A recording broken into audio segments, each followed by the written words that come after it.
Because when you push against somebody, even the subtlest model in your head, they should be different than they are, awakens in them at a very unconscious level, pushing back.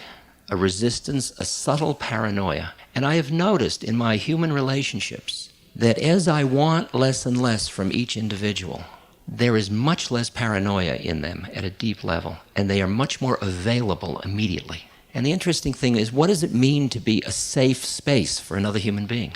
A safe space means you don't have an agenda. But we have this tendency to have a model because we're trying to justify the way we're living our lives. So to me, that word balance is a really key issue. I mean, there are so many little balances we work with. The balance between the kind of intuitive heart and the thinking mind. Christina was saying, as you get too much thinking, the energy goes up and there's a whole contraction in the system around thinking. And there's a tendency in the spiritual journey to denigrate thinking, to denigrate intellect, to denigrate analytic mind. And I think that we as Westerners, coming out of our history of having the intellect be the highest power that we have, and now as we're shifting the balance, it is important that we don't throw out the baby with the bath. And I think we are inclined to learn how to integrate these two things so that we can honor and delight in the beauty of the intellect without being trapped by it. As they say, the ego or the analytic mind is a beautiful servant and it's a lousy master. And you can sense as you look at the world conditions how the best of intellect, the best of the Henry Kissingers, don't solve our problems ultimately. Because our problems require a different level of wisdom. And we have worshipped knowledge rather than wisdom. And wisdom has in it a very deep compassion. Maharaji said, see everyone as God. The reason I'm saying all this is because you and I spend a huge amount of time in interpersonal relations. And the question I ask you, since you and I aren't going to monasteries to live our lives, since that's one of the things we do so much, wouldn't it be nice to make it a yoga? To make your human relationships your yoga? To make your human relationships the vehicle for becoming free rather than the vehicle to stay entrapped? And what is required is a shift in the way in which one looks at relationships, what they're about, what their function is. We have come out of a psychological morass. Freud and all of the personality people took us down a road. It's hard to appreciate how deep in it we are, how deep in the doo-doo of personality. How real it all is. I mean, you all think you have needs that must be met. You all think you have personality identities that must be honored. And even as I say that, I can feel you get tight, defending your right to have those things. Isn't that true? I can feel it in myself, too, you know. I have a right to be angry. Damn right I do.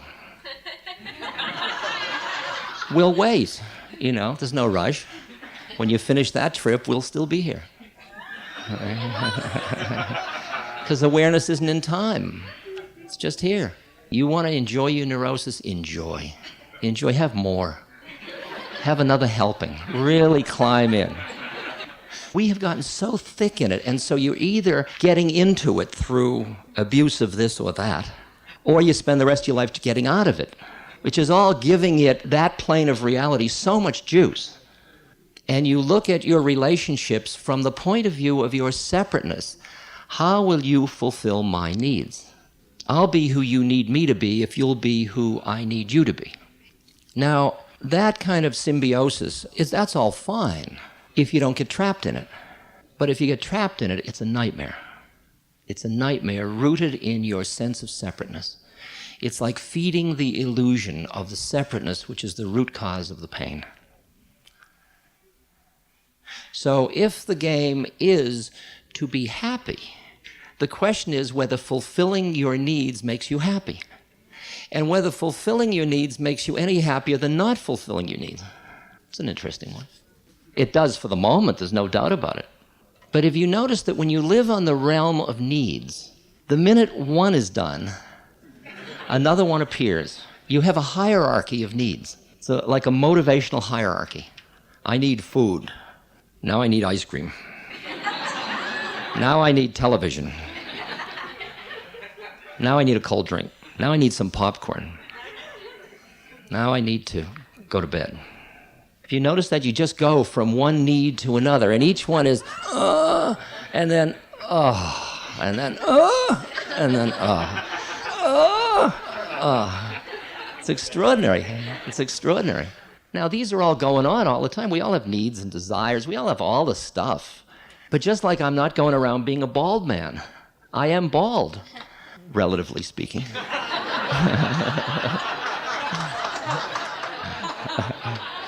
To those of you that don't have eyes to see. But my consciousness is not full of baldness. It's an also-ran. Sure. In my hierarchy of desires, if I have the power, yogic powers that Patanjali talks about, I'll create a beautiful head of hair for myself. As a whim, just to I did it on the astral plane, so those of you that can see know that.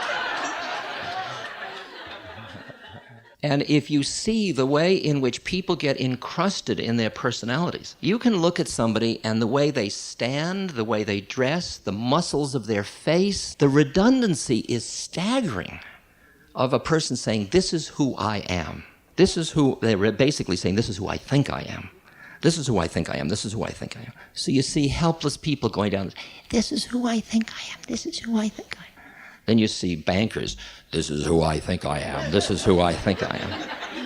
You see car salesmen, this is who I think I am. This is who I am. Just laid back hippies. Hey man, this is who I think I am. Hey baby, this is who I am. And everybody gives you a little matrix. They're walking down the street with it, out of the Doctor Strange comics, these huge mine nets. And the net goes out and it catches you. And you immediately go into the, I'll make believe you are who you think you are if you'll make believe I am who I think I am. So you don't even look to see who it is. You don't see God as your only friend. You don't see that could be God in drag. You see who they think they are. And you respond to it. And so everybody is going into the personality realm, making it real, and then interacting. And then looking at each other, and when you think your personality is real, that's all you see when you look at other people. You don't see the other planes of consciousness. I like the image of the man in a rowboat rowing through the fog, and he hits another boat, and he screams at the other boatman, why don't you look where you're going? And the fog clears for a moment, and there's nobody in the other boat. It was just floating. And you're left with, because at that moment, the plane of consciousness shifted. There was nobody there. Well, imagine there isn't anybody anywhere. There's only one of us. There's just awareness. There's nobody. Who do you talk to? Can you and I enter into a dialogue knowing neither of us are real? Can we have needs without really thinking of them as who we are, where we're living? It seems to me that we come together through roles, through personality structures, through all these things. These are the vehicles through which we meet. These are the vehicles.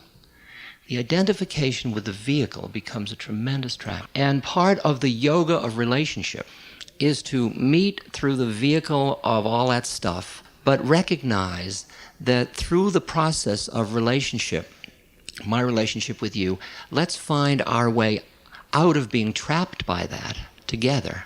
You help me and I'll help you. So that we can be in the roles in a kind of celebratory, free, playful way.